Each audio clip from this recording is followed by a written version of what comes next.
President Trump is threatening Minneapolis now with the possibility of military troops. On social media, the president said he will institute the Insurrection Act if Minnesota politicians don't stop the anti-ICE protests.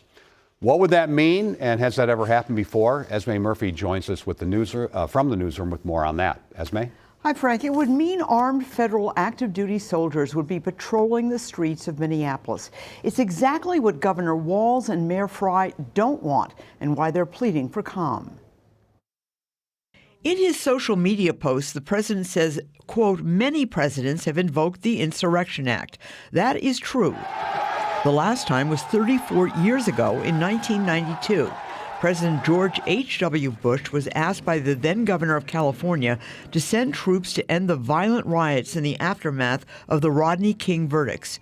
In that case, 4 white Los Angeles police officers were acquitted of beating a black man, Rodney King. Like the Renee Good shooting, the beating was captured on video. The Insurrection Act was used repeatedly during the civil rights movement in the 1950s and 60s to enforce desegregation of schools. Under the 1807 Act, the president is giving wide latitude to invoke the Insurrection Act. And there's no definition within the act of what actually constitutes an insurrection. Constitutional law professor David Schultz says the Insurrection Act has been used 30 times in the last 230 years. The act is used generally for 3 reasons: at the request of a state government, to protect constitutional rights, or to enforce federal laws.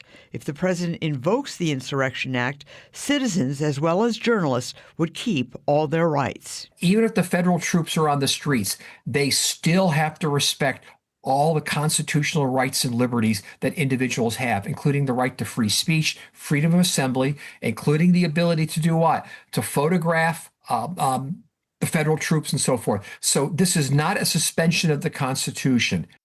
Professor Schultz says the Insurrection Act would also, or could also, allow President Trump to federalize the Minnesota National Guard.